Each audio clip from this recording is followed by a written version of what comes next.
0h sur Walf TV. Mesdames et messieurs, bonsoir et bienvenue à ce dernier flash que nous ouvrons en bref par cette actualité judiciaire. Tombon Wali passe sa première nuit à Rebeuss.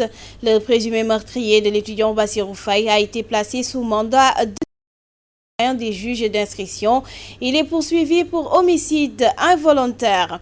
Et nous parlons de l'IPRES qui annonce une hausse de 10% sur les pensions de retraite.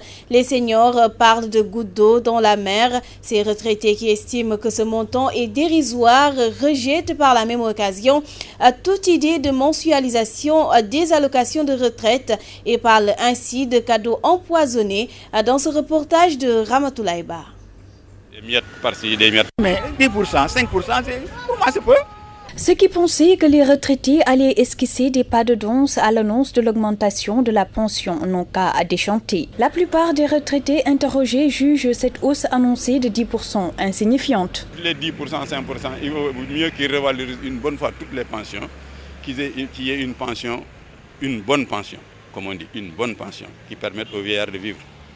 Au lieu de donner des miettes par-ci, des miettes par-là. Vraiment, c'est un peu petit par rapport à notre âge. Troisième âge, vraiment, 10%. Vraiment, s'il peut aller au-delà, c'est bon. D'autres, par contre, saluent cet effort, estimant que toute hausse sur les pensions serait la bienvenue, vu la précarité dans laquelle vivent ces personnes du troisième âge. Nous recevons des misères, donc nous ne pouvons que nous réjouir de cette hausse et rendre grâce à Dieu.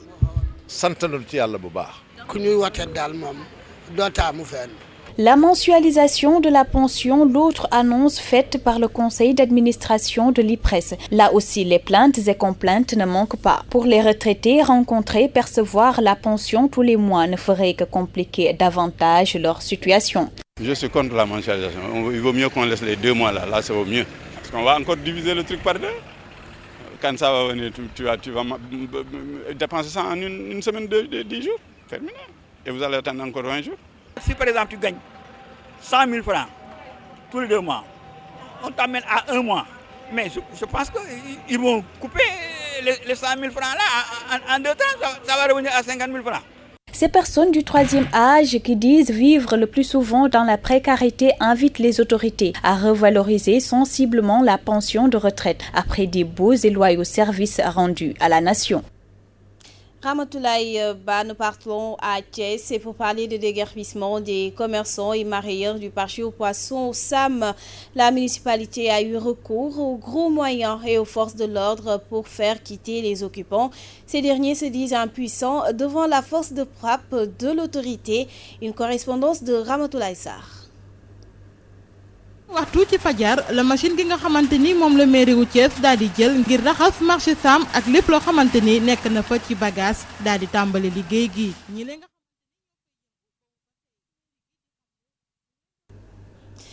Wolof qui s'invite à ce flash. Nous y reviendrons peut-être avant la fin de ce flash. Et comme je vous le disais tout à l'heure, le déguerpissement de ces commerçants a eu lieu au niveau du marché aux poissons de Thiès, de Sam Thiès, où commerçants et marailleurs ont été déguerpis par les forces de l'ordre sous ordre de l'autorité municipale. Nous partons à Thiès pour retrouver Ramatoulaye Sarr. Du matin déjà que le Caterpillar réquisitionné par la municipalité a commencé à donner un coup de balai sur le site qui abrite le marché aux poissons Sam, dont les occupants étaient sommés depuis longtemps de quitter les lieux en vain. Sous l'œil vigilant des forces de l'ordre, tout a été rasé et transformé en tas de ferraille. On est impuissant face à la puissance de la mairie de Thiès. Vous voyez, tous les alentours du marché sont quadrillés par les forces de l'ordre. Donc j'ai entendu la machine à l'intérieur. Il y a beaucoup de dégâts. Nous allons nous conformer à la loi.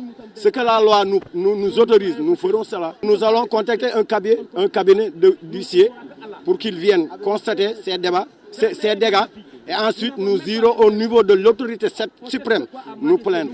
Il y a énormément de dégâts matériels. Il y a des centaines de millions qui sont saccagés ici. Vous voyez? Il y a de 50 millions qui sont séquestrés ici. Il n'y a que des entreprises petites, moyennes. Ils n'ont pas de l'argent. Dans ce déguerpissement, certains commerçants en ont profité pour sauver ce qui pouvait l'être. D'autres, par désespoir, se voilent la face pour verser des larmes.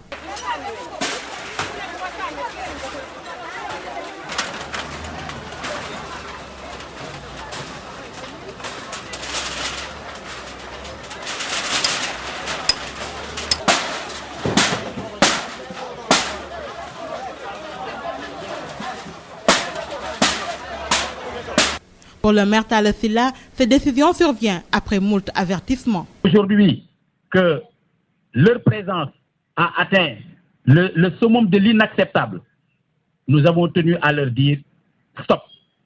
Et aujourd'hui, nous leur avons dit clairement que nous ne céderons à aucune menace, fût-elle mystique, aucune menace, fût-elle mystique, nous ne céderons jamais.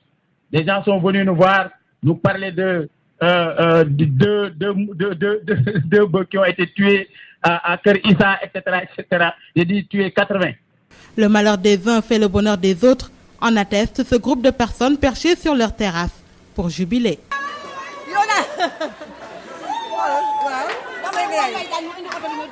Ramatoulaye Sarr, Thiès, Radio-Télévision. Ramatoulaye Sarr, la dialectique du maître et de l'esclave est encore révélateur des habitudes sénégalaises. Les ménages attendent toujours désespérément leurs domestiques qui prolongent encore les vacances de Tabaski. Une situation qui exaspère les épouses dont certaines ne sont plus ou ne sont pas habituées aux tâches domestiques. Un reportage signé Mami Khadiniar.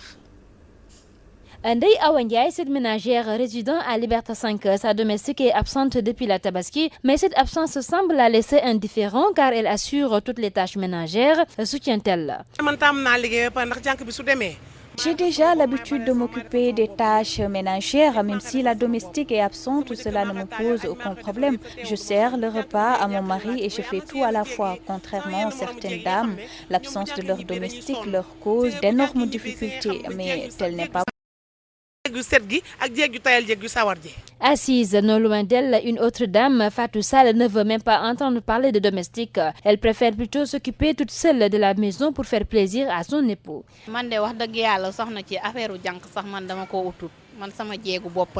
Moi, personnellement, j'ai même pas envie de parler des domestiques. Je gère tout, je cuisine et je fais aussi le linge à la fois. Je m'occupe bien de mon mari et pourtant, j'habite avec ma belle famille.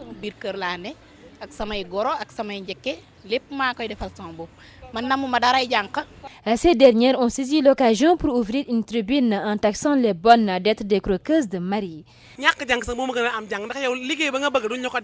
Je préfère rester sans domestique car elles ne font pas un travail satisfaisant. Elles passent plutôt tout leur temps à courir après nos époux. En plus, elles ne sont pas discrètes.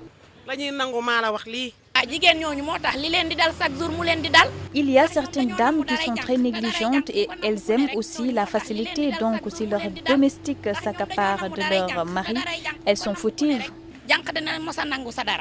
Lors de la célébration de la Tabaski, Dakar s'est vidé de ses occupants, mais cette vide se fait encore ressentir dans les maisons, avec notamment bon nombre de domestiques qui n'ont pas encore gagné leur lieu de travail. Mami Khadiniar, merci. C'est avec vous que prend fin ce flash. Très heureuse de vous l'avoir présenté. Merci à Mam Sidi Diop pour son appui technique et également à Elhadji Soudiata qui assure la synchronisation avec Walf FM. Merci à vous de votre attention et de votre fidélité, paix et amour dans vos cœurs et dans vos maisons. Juste après moi, une rediffusion de votre matinale Petit-Déj. Et sur l'international, retrouvez Lalla Diop dans son émission Takarnassé. Lalla Diop, la tigresse des ondes. Je vous souhaite de passer une nuit paisible. Au revoir.